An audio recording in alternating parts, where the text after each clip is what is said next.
Sir मैं college के बाद सर जनवरी 2012 से मई 2015 तक सर मैं हेवलेट पैकर्ड सॉफ्टवेयर कंपनी जो है बेंगलोर में, उसमें सर मैं as a software engineer work कर रहा था सर। तो वहाँ से क्यों छोड़ दिया आपने? सर मैं सिविल सेवा ज्वाइन करना चाहता था सर, तो उसकी प्रिपरेशन के लिए सर मैंने जॉब छोड़ दी थी सर। कब छोड़ी आपने?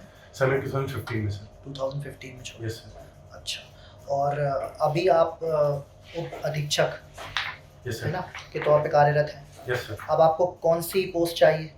सर मैं डिप्टी कलेक्टर पद के लिए सर प्रयास डिप्टी करता हूँ कलेक्टर। सर। तो इसमें क्या कमी है इस पोस्ट में? Yes sir. सर मैं सर कमी नहीं है सर, बहुत ही सेटिस्फाइंग और रिस्पॉन्सिबिलिटी वाली जॉब है सर। और सर मैं बहुत जिम्मेदारी से सर निर्वहन भी कर रहा हूँ सर पद का। लेकिन सर मैं हमेशा से ही सर डिप्टी कलेक्टर बनना चाहता था सर, मेरा सपना था सर ये। तो सर मैं इसीलिए उसका प्रयास कर रहा हूँ सर। इसके अलावा सर मुझे ऐसा लगता है कि मेरा जो नेचर और एप्टीट्यूड जो है सर, वो एक प्रशासनिक अधिकारी के तौर पर ज़्यादा सूटेबल है सर। इसके अलावा सर एक करियर प्रोग्रेशन भी सर देखा जाए तो मुझे लगता है सर एक प्रशासनिक सेवा में बेहतर है सर। और कल को ना हो कि आपको कोई और बेहतर अपॉर्चुनिटी मिल जाए तो आप डीसी भी छोड़ के चले जाएं। सर मैं सर यूपीएससी के लिए भी प्रिपरेशन कर रहा हूँ, और सर अगर मुझे इंडियन एडमिनिस्ट्रेटिव सर्विस में मेरा सिलेक्शन होता है सर, मैं बिल्कुल सर वो ज्वाइन करूँगा सर। उसका कारण ये है कि वहाँ पे सर जो लेवल ऑफ जो जुरिस्डिक्शन जो है आपका, और जो आपका जो कार्य करने का जो दायरा है वो काफ़ी ज़्यादा विस्तृत है। आप बहुत कुछ वहाँ पे सर बहुत बड़े पैमाने पे आप सोसाइटी में कंट्रीब्यूट कर सकते हैं comparative to the state services sir. ये तो देखिए कहने वाली बात होती है। आपको आज तक बहुत उंगलियों पे आप गिन सकते हैं ऐसे लोगों के, प्रशासनिक अधिकारियों के नाम जिन्होंने सोसाइटी के लिए कंट्रीब्यूट किया हो। Yes sir. बाकी कोई कर नहीं पाता, फाइलों में दब जाते हैं सब। जी सर। तो ये तो कहने वाली बात है कि सोसाइटी के लिए कंट्रीब्यूट कर सकते हैं और ये वो। फिर एक बार इंसान ऑफिस में आता है, जैसे आप जब डीएसपी बने होंगे आपको लगा होगा बहुत जलवे वाली जॉब है और ये वो है। फिर उसके बाद जब इंसान बन जाता है तो उसको पता चलता है कि यार ये सब तो कहने की बात है, बस काम ही इतना होता है, इंसान परेशान हो जाता है। तो आपको अगर हम डिप्टी कलेक्टर बना दें और उसके बाद अगर आपका यूपीएससी में हो जाए तो फिर डिप्टी कलेक्टर की सीट तो गई हमारी। फिर हमारा कोई ना कोई तहसील या कोई ना कोई जिला जो है वो खाली हो जाएगा। जी सर। सर मुझे लगता है कि सर पीएससी के द्वारा वेटिंग लिस्ट का भी सर प्रावधान रहता है, तो जो भी सीट खाली होती है सर उसमें जो वेटिंग लिस्ट के कैंडिडेट होते हैं आपको ट्रेनिंग कराई जाएगी, सब कुछ होगा ना। फिर वो दोबारा से सब कुछ वहन करना पड़ेगा, हम लोगों को दोबारा से ट्रेनिंग करानी पड़ेगी उस बंदे को जो बंदा आपकी जगह पे सिलेक्ट होगा। Yes sir. सर मुझे लगता है सर मैं अगर और हायर पोस्ट पर सर सेलेक्ट अगर होऊंगा तो सर वहाँ पे जुरिस्डिक्शन जो होगा सर वो वाइडर होगा। जैसा कि मैंने कहा कि सर कंट्रीब्यूशन करने का और सर जो दायित्वों का निर्वहन करने का सर जो अपॉर्चुनिटी होगी, जो भी सेवा के सर जो रहते हैं वो करने का सर बेहतर अपॉर्चुनिटी सर एक रहेगी हायर पोजीशन पर। और सर दूसरा सर एक कारण ये है कि सर हर व्यक्ति, हर ह्यूमन बीइंग की एक सर टेंडेंसी रहती है कि वो सर हर जो भी वो करता है उसके टॉप पे सर वो पहुंच के अपना काम निष्पादन करना चाहता है सर। तो वो नेचुरल टेंडेंसी जो है सर, तो उसी के अकॉर्डिंग से मैं भी सर चाहता हूँ कि प्रशासनिक सेवा, स्टेट सर्विस या अच्छा ये बताइए, अभी कुछ समय पहले एक स्टेट ने एक बिल पास किया है अपने विधानसभा में, और वो बिल ये है कि यूनिवर्सिटीज के जो चांसलर होते हैं वो कौन होता है? सर गवर्नर होते हैं। गवर्नर होते हैं। Yes. तो उस स्टेट ने ये बिल पास किया है कि अब से जो यूनिवर्सिटी का चांसलर होगा उस स्टेट का, वो मुख्यमंत्री होगा, चीफ मिनिस्टर।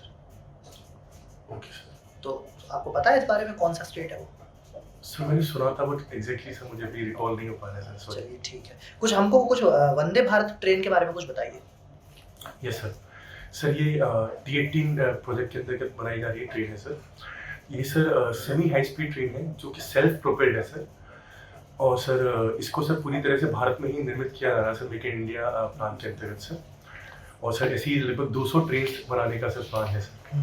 तो सर इससे देश की सर जो मैन्युफैक्चरिंग कैपेबिलिटीज जो है सर उनको काफ़ी बूस्ट मिलेगा सर। एम्प्लॉयमेंट जनरेशन भी सर काफ़ी इससे होगा सर। और सर ये ऐसा है कि सर हम इसमें स्केल ऑफ एफिशिएंसी जो है वो भी अचीव करके सर हम इसको फ्यूचर में सर एक्सपोर्ट करने का भी सर हमारा प्लान है सर। तो सर एक बहुत ही अच्छा स्टेप है सर। अच्छा ये बताइए, आप सतना में कहाँ बैठते हैं? सर मैं डीएसपी अजाक के पद पर सर पदस्थ हूँ वहाँ पे। अजाक के पद पे आप। यस। अच्छा ये बताइए कि बहुत ज़्यादा पुलिस में जो है भ्रष्टाचार की समस्या जो है वो देखी जाती है। मतलब मैं तो ये तक जानता हूँ कि अगर किसी इंसान को नॉर्मल एफआईआर कराने जाना है तो एफआईआर करने तक के पैसे ले लिए जाते हैं उससे। अगर कोई गरीब आदमी बेचारा साइकिल चोरी होने की एफआईआर लिखवाने जा रहा है तो जो हवलदार या फिर जो वहाँ पे हेड साहब बैठे हैं जो लिख रहे हैं एफआईआर, वो भी उनसे पैसे ले लिए जाते हैं। तो आपके थाने में ये सब होता है या आपने इसको रोकने के लिए कुछ कर रखा है वहाँ पे? सर सबसे पहले तो मैं कहना चाहूँगा कि भ्रष्टाचार जो है बहुत ही गंभीर समस्या है समाज में, बहुत ही निंदनीय है, जिसके प्रति हमारा जीरो टॉलरेंस होना चाहिए सर। अब सर ये समस्या सर बिल्कुल पुलिस में है सर, मैं एक्सेप्ट करता हूँ इस चीज़ को।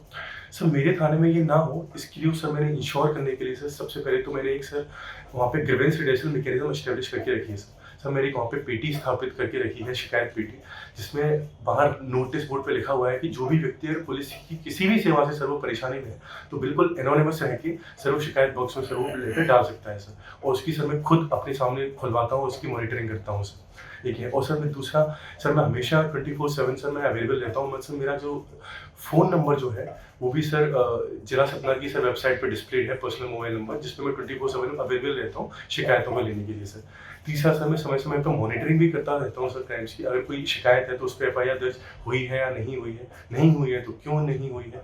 जितनी भी सर शिकायतें आती हैं उन सबका मैंने सर बोल के रखा है कि उसको एक नंबर के द्वारा उनका रजिस्टर में नोट किया जाए और हर किसी शिकायत की सर एक रिसिप्ट भी दी जाए जो भी पीड़ित हैं, जिससे कि उनकी सर बाद में मॉनिटरिंग की जा सके सर। अच्छा, आपका पीएससी में कौन सा सब्जेक्ट बढ़िया था जो आपने अच्छे से पढ़ाई करी है? सर मुझे लगता है सर पॉलिटी और इकोनॉमी सर मेरे। पॉलिटी, तो आर्टिकल नंबर 4 क्या है? सर आर्टिकल नंबर 4 जो है सर वो जो पार्ट 1 जो है उसमें आता है सर। और जो स्टेट की जो सर एग्जैक्ट तो सर मुझे नहीं पता, लेकिन सर जो स्टेट की जो डेफिनेशन है उसमें कौन सी टेरिटरी सर आती हैं, कौन सी स्टेट्स हैं सर, ये सब पार्ट 1 में सर डिफाइंड है सर। आर्टिकल 1 से लेके 4 तक। हाँ, तो 4 ये नहीं है। 4 सर ये एग्जैक्ट सर मुझे 4 का नहीं पता, बट सर पार्ट 1 तो 4 पता होना चाहिए ना। पॉलिटी आपका फेवरेट सब्जेक्ट है या आप अच्छा लगता है आपको, तो आर्टिकल 4 तो नजदीक में ही है, बिल्कुल आ ही जाता है तुरंत। Yes sir. चलिए कोई नहीं। अच्छा ये बताइए आर्टिकल 14 क्या है? Article 14 sir rule of law के बारे में बात करता है सर। इसमें ये लिखा है कि nobody shall be discriminated on the grounds of caste, religion, colour, gender. और what is doctrine of eclipse? आपका मीडियम क्या था, हिंदी की इंग्लिश? सर इंग्लिश था, चलेगा इंग्लिश में ना। लिखा था सर। डॉक्ट्रिन ऑफ एक्लिप्स ये क्या है? Yes sir. सर ये डॉक्ट्रिन ऑफ इक्लिप्स जो है उसमें सर मैं गेस, सर मुझे एग्जैक्ट याद नहीं करिए सर। गेस करिए। सर ये जो है अगर सर सेंटर और स्टेट की सर कोई भी लॉ जो आपस में अगर सर वो कन्फ्लिक्ट करेंगी, तो स्टेट की जो लॉ होगी उसी लेवल पर उस हद तक मान्य होगी कि जो पोर्शन उसका सेंटर की लॉ के साथ कन्फ्लिक्ट में नहीं है, वही वाला पोर्शन आप मान्य कंफ्यूज हो होगा। गए, आप कंफ्यूज हो गए, कोई बात नहीं, ठीक है सर। अभी सर ने जब क्वेश्चन पूछा था, आपने एक बात बोली थी कि मैं अपने आप को डिप्यूटी कलेक्टर की पोस्ट के लिए ज़्यादा सूटेबल मानता हूँ एज कम्पेयर टू डीएसपी। जी सर, मतलब मुझे लगता है कि मेरा सर जो एप्टीट्यूड जो है उसके लिए ज़्यादा सूटेबल है। मैं सर डीएसपी की पद का भी पूरी सर मैं जिम्मेदारी से निर्वहन कर रहा हूँ सर, अभी तक किया है। सर मैं जब तक रहूँगा यहाँ पे पूरी खुशी से सर मैं निष्पादन करूँगा सर अपने कार्यों का। नहीं तो अब क्या सूटेबिलिटी, ऐसा क्या आपने देख लिया अपने आप में कि आप ये बोल रहे हो कि मैं ज़्यादा सूटेबल डीसी के लिए हूँ rather than DSP post? Sir मुझे लगता है कि मेरा जो नेचुरल इंटरेस्ट जो रहा है सर, मेरा जो रुचि जो रही है सर, जनरल एडमिनिस्ट्रेटिव वर्क से रहती है सर। दूसरा सर मैं चाहता हूँ कि डेवलपमेंटल वर्क जो रहते हैं उसके साथ में डायरेक्टल जुड़ा रहूँ सर। और तो पुलिस भी दोनों सर, चीजें, प्रशासन और डेवलपमेंटल वर्क, Yes, वो तो sir. एज डीएसपी भी आप जुड़े ही हुए हैं। यस सर, बिल्कुल सर। डेवलपमेंटल वर्क्स के लिए एक इनेबलिंग इन्वायरमेंट जो है सर वो पुलिस ही प्रोवाइड करती है सर। बिल्कुल सही बात है सर। उसके बाद भी फिर आप बोल रहे हैं कि मेरे को डीसी बनना है। सर वो इसीलिए सर क्योंकि sir as a deputy collector sir और एज एन एसडीएम सर मैं लॉ एंड ऑर्डर तो मैनेज करूंगा ही सर, मैं वो इनेबलिंग एनवायरनमेंट तो प्रोवाइड करूंगा ही सर। उसके साथ में बाकी बहुत सारी चीज़ें जैसे कि डेवलपमेंटल स्कीम्स जो है सर उनको सर मैं इम्प्लीमेंट कर पाऊंगा, चाहे वो हेल्थ सर। डेवलपमेंटल स्कीम्स का भी डोमेन होता है पुलिस के पास, आपको पता होगा शायद। बिल्कुल सर, लेकिन तो जो चीजें अभी तक आपने डीसी में बोली वो तो सारी की सारी आप अभी ही प्रैक्टिस कर रहे हैं। Yes sir. उसके बाद भी आपका कहना है कि मेरे को डीसी बनना है, तो सारा डोमेन आपके पास तो इन रियलिटी डुअल बेनिफिट हो गया ना कि आप डीसी का काम भी कर रहे हैं इनडायरेक्टली और डायरेक्टली डीएसपी का भी काम कर रहे हैं। बिल्कुल सर। पुलिस में भी सर डेवलपमेंटल स्कीम्स को इम्प्लीमेंट करते हैं सर, लेकिन सर वो कहीं ना कहीं सर एक सीमित दायरा है सर। वो कहीं ना कहीं सारी स्कीम्स लॉ एंड ऑर्डर और क्राइम से ही संबंधित है सर। लेकिन डिप्टी कलेक्टर जो स्कीम्स इम्प्लीमेंट करता है वो सभी 50 से ज़्यादा जो डिपार्टमेंट है शासन के सर, उनमें सर वो इम्प्लीमेंट करने का मौका है सर। और लॉ एंड ऑर्डर मैनेजमेंट करना तो है ही सर, एक सब डिविजनल मजिस्ट्रेट का सर काम, वो भी उसकी जिम्मेदारी है सर। तो दायरा सर काफ़ी विस्तृत है सर जो हम कर सकते हैं सर। अच्छा एक बात ये बताइए, आपको अगर डीसी बना दिया जाए जी सर, तो डीएसपी और डीसी के बीच में आप में एक एटीट्यूडिनल चेंज क्या आएगा? एक एटीट्यूडिनल चेंज सर मुझे लगता है कि मेरी जो सोच जो है वो बहुत एक डाइवर्सिफाइड आउटलुक से सर मुझे देखने की जरूरत पड़ेगी। अभी से क्यों मैं अभी आपने डाइवर्स आउटलुक से नहीं देखा है? सर मैं देखता हूँ, लेकिन कहीं ना कहीं उसमें मुख्यतः जो होता है लीगल पर्सपेक्टिव रहता है सर। ओके, ऑल्दो उसमें क्योंकि समस्या का मूल कारण जो होता है हमेशा सोशियो इकोनॉमिक होता है सर, मुझे लगता है, और उस पर्सपेक्टिव से उसको देखा भी जाना चाहिए।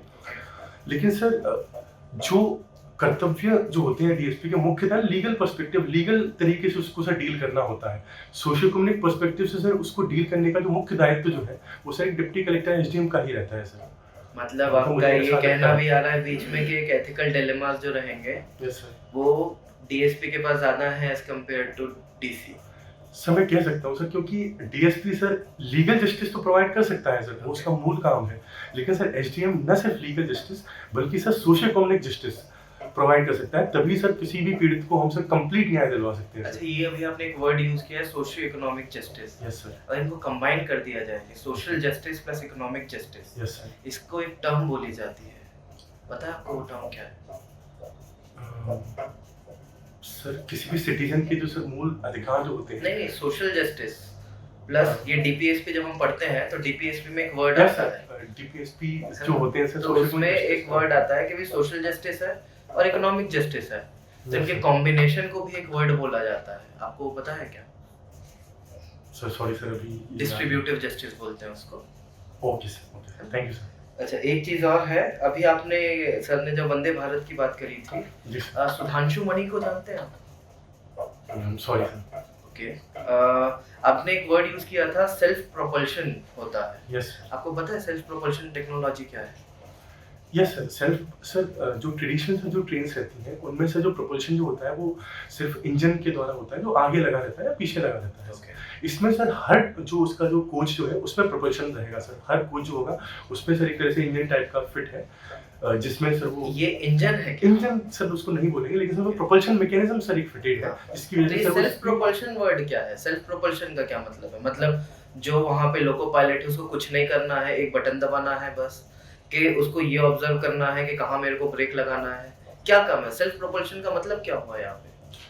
सर जहाँ तक मैं समझता हूँ कि हाँ। वो यही है कि हर जो डब्बे में एक सर उसकी प्रणाली फिट है जो सब प्रोपल्शन के लिए वो है, रादर देन कि सिर्फ आगे या पीछे जो ट्रेन की ट्रेडिशनली होती है। यहाँ पे सर लोकोमोटिव का जो रहेंगे सर, वहाँ पे मैनुअल जो लोकोमोटिव रहेंगे सर उनका रोल सर रहेगा, ऐसा नहीं कि उनका, लेकिन मेनली उनका रोल सर सुपरविजन का है सर। ब्रेकिंग के टाइम पे भी सर वो रहेंगे वहाँ पे, उनको डिसीजन लेना होगा सर। अच्छा, जी सर। अब यही चीज को अगर मैं और अच्छे से बात करूं तो अभी आप रिसेंटली हमारी बात हो रही है मैगलेव टेक्नोलॉजी की, यस सर, यस तो ये जो ट्रेडिशनल टेक्नोलॉजी हो जाएगी उसके सामने, बिल्कुल सर, है ना? जी सर। तो अब इनमें जैसे हम देखेंगे सेल्फ प्रोपल्शन का कॉन्सेप्ट मैगलेव टेक्नोलॉजी में भी जी है, सर। और यहाँ पे भी आप सेल्फ प्रोपल्शन बोल रहे हैं। Yes sir. अंतर क्या है इन दो सेल्फ प्रोपल्शन में? सर मैगलेव या मैग्नेटिक लेविटेशन की जो टेक्नोलॉजी है सर वो फ्रिक्शन को कम करने पे सर मेरी डील करती है सर। ओके, उसमें सर ये है कि जो कांटेक्ट जो स्लाइडिंग फ्रिक्शन जो होता है उसका बेसिक सिद्धांत ये है कि जो एयर के द्वारा जो फ्रिक्शन प्रोवाइड किया जाता है वो स्लाइडिंग फ्रिक्शन प्रोपल्शन डिफरेंस बताइए आप मेरे को। प्रोपल्शन वो तो इफेक्ट हो गया, यस प्रोपल्शन डिफरेंस क्या है? सेल्फ प्रोपल्शन हमने वंदे भारत को भी बोला, आगे अब हमारा बुलेट ट्रेन प्रोजेक्ट है, that is also self propulsive in nature, और Yes, maglev technology is also self propulsive. तो ये जो हम टेक्नोलॉजिकल अपग्रेडेशन करते जा रहे हैं लेकिन नेचर सेम रख रहा है। सर। उसमें सर जो प्रपोल्शन जो हो रहा है वो मैग्नेटिक पावर की वजह से हो रहा है सर। ओके, यहाँ पे सर मैग्नेटिक पावर की बजाय सर इलेक्ट्रिकल पावर जो है वो यूज की जा रही है सर प्रपोल्शन के लिए। ओके, चल। अच्छा, एक लाइन में क्राइम की डेफिनेशन बताइए क्या होती है? क्राइम वो है जो कि सोसाइटी की जो जनरली एक्सेप्टेड नॉर्म्स जो है जिसको लॉ के रूप में कोडिफाई किया गया है उनसे सर जो डिविएंस जो है मैम वो क्राइम कहलाता है मैम। आप पुलिस में होने के बाद आप लॉ की क्राइम की ऐसी डेफिनेशन दे रहे हैं? मैम जो मुझे लगता है कि लॉ से जो डिविएशन जो लॉ में अलाउड नहीं है, हमें मैम, लगता है उससे जो violation- आईपीसी में डिफाइंड है और जिसके लिए पनिशमेंट की व्यवस्था है वो क्राइम है। यस मैम, आप बिल्कुल। तो इसी बेस पे निकालेंगे जी ना। जी, thank you ma'am. Major criminal act कौन कौन से हैं? मैम जो प्रिंसिपल जो क्रिमिनल जो एक्ट है वो मैम आईपीसी है, जो कि क्राइम्स को डिफाइन करती है, उनके पनिशमेंट्स डिफाइन करती है मैम। क्राइम का मैम प्रोसीजर जो है वो सीआरपीसी में डिफाइंड है मैम।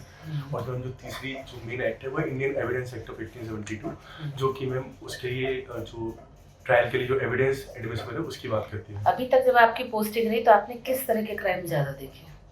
मैम अभी जो मेरी मैम जो प्रोबेशन पीरियड के दौरान जो मैंने एज एन एसएचओ जब मैं रहा था, तो मैं वहाँ पे हर तरह के क्राइम्स थे। मेनली क्राइम अगेंस्ट वुमेन थे सर, कुछ चोरी के भी क्राइम्स थे सर। और बाकी जो अभी जो मैं जिस प्रोफाइल में हूँ डीएसपी एजे के, वहाँ पे mainly I deal with the crimes against the एससीज एंड एसटीज में। वो तो हाँ, वही शिकायत आपकी में आती है ना। जी मैम। चलिए, चोरी, लूट और डकैती, क्या बेसिक डिफरेंस है तीनों? जी मैम, चोरी आईपीसी 379 में डील की जाती है मैम, जिसके लिए मैम चोरी बेसिकली ऐसी चीज़ है जो ओनर जो है उसकी उसकी प्रेजेंस नहीं होनी चाहिए उस टाइम पर उस जगह, मतलब उसकी नॉलेज के बिना वो चीज़ कैरी की जाती है और उसके पोजेशन से वो डिसपोजेशन में आ जानी चाहिए मैम। ये बेसिक डेफिनेशन है आर्टिकल 378 में जो डेफिनेशन दी है उसकी।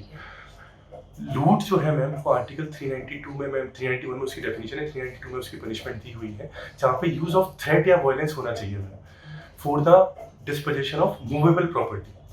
और मैम जब वही लूट 5 या 5 से ज्यादा लोगों के द्वारा की जाती है तो मैम वो डकैती कहलाती है, जिसकी भी डेफिनेशन मैम 391 में है और इसकी पनिशमेंट 395 सेक्शन में है। लूट में नंबर ऑफ मतलब पर्संस कुछ फिक्स है क्या? मैम उसमें 5 से कम मेंबर होने चाहिए, वो एक व्यक्ति के द्वारा भी किया जा सकती है। कौन सा क्राइम ऐसा है जो अपनी हर स्टेज पे पनिशेबल है? मैम डकैती की मैम प्रिपरेशन करना भी मैम वो एक क्राइम माना गया है मैम। आपको लगता है कि नहीं कि हमारे यहाँ आईपीसी बहुत पुरानी हो चुकी है, इसमें चेंजेस होने चाहिए? जी मैम, मुझे लगता है, लेकिन हालांकि आईपीसी को समय समय पर अपडेट भी किया गया है मैम, नए उनको लेते हुए, जैसे मैम 354D को उसमें वो अमेंड करके डाला गया। तो समय समय बाकी बहुत कॉम्प्रहेंसिव लॉ है मैम, तभी इतने समय से चली आ रही है, बहुत कॉम्प्रहेंसिवली और यूनिफॉर्मली ये क्राइम्स को मैम इंडिया में डील करती है। लेकिन मैम समय के साथ बिल्कुल चेंजेस की जरूरत है। मान लीजिए आप डीसी बनते हैं या मेन प्रशासन में जाते हैं, चाहे यूपीएससी के थ्रू या जिससे भी, और फिर आपसे सजेशन मांगे जाते हैं कि पुलिस व्यवस्था में सुधार करने के लिए कोई 3 उपाय बताइए, वो क्या बताएंगे? क्या आपकी प्रायोरिटी रहेगी कि क्या पुलिस में चेंज होना चाहिए? जी मैम, सबसे पहले तो मैम मुझे लगता है कि पुलिस की एक ऑटोनॉमी की मैम मेंटेन करने की आवश्यकता है मैम। जो पुलिस एक्ट 1861 जो है उसमें ऐसा लिखा गया है the superintendence of police shall lie with the state government, लेकिन उसमें पुलिस की ऑटोनॉमी की मैम कोई बात नहीं की गई है मैम। जैसा कि सुप्रीम कोर्ट ने प्रकाशन केस में भी मैम कहा गया है कि एक पुलिस एस्टेब्लिशमेंट बोर्ड बनाना चाहिए जो कि पुलिस की ट्रांसफर पोस्टिंग की इंडिपेंडेंटली प्रशासनिक बेसिस पे रहे। दूसरा मैम पुलिस की अकाउंटेबिलिटी, मैम अभी पुलिस की accountability with in the department तो है, लेकिन पब्लिक के प्रति डायरेक्ट अकाउंटेबिलिटी की मैम पुलिस एक्ट 1861 में मैम कोई बात नहीं की गई है, जिसकी वजह से पुलिस में काफ़ी ज़्यादा भ्रष्टाचार भी देखने को मिलता है और पुलिस की एक निगेटिव इमेज है जनता के मन में मैम। तो मैम वो इमेज खत्म हो सकती है अगर पुलिस कंप्लेंट्स अथॉरिटी के इंडिपेंडेंटली बनाई जाए, जिसमें पुलिस के विरुद्ध शिकायतों का इंडिपेंडेंट इन्वेस्टिगेशन किया जाए। तीसरा मैम मुझे जो लगता है, पुलिस के बहुत सारे ऐसे काम हैं जिनको कि मैम आउटसोर्स किया जा सकता है, बहुत सारे ऐसे नॉन कोर फंक्शंस हैं जिनको मैम आउटसोर्स किया जा सकता है, जिससे कि पुलिस पे बर्डन कम होगा मैम। इसको मैम सेकंड ARC के द्वारा और मैम रिबेरो कमीशन और मॉडल पुलिस एक्ट में भी मैम कहा गया है। फॉर एग्जांपल मैम जैसे समन्स तामील होना या फिर ड्राइवर ड्यूटी जो होती है मैम, बहुत सारी law and order duty, VIP की स्क्वाड ड्यूटी। अभी जैसे आपने जो 2 सजेशन स्टार्टिंग के बताए, वो आपको लगता है कि एक्ट में है कि नहीं? पुलिस एक्ट में? मैम पुलिस एक्ट में उनका प्रावधान नहीं है। तो मैंने आपसे ये सुझाव मांगे थे, तो ये मतलब पुलिस एक्ट को बदलने की बात हुई ना, अमेंडमेंट उसमें होना चाहिए। जब आईपीसी में अमेंडमेंट होते तो उसमें क्यों नहीं होते? आप आईपीसी के पूरे बदलने की बात नहीं कर रहे हो, लेकिन इसमें अमेंडमेंट हो रहा है, तो उसमें क्यों नहीं हो रहा है पुलिस एक्ट? मैम मुझे लगता है कि पुलिस एक्ट जो है अभी इतने टाइम से चली आ रही है मैम, चूँकि पुलिस एक स्टेट सब्जेक्ट है, तो उसमें स्टेट गवर्नमेंट का उस नई जो मॉडल, जैसे मैम अभी मॉडल पुलिस एक्ट है 2006 की, जो कि मैम बनी हुई है, सेंट्रल गवर्नमेंट ने उसको मॉडल पुलिस एक्ट बनाया हुआ है।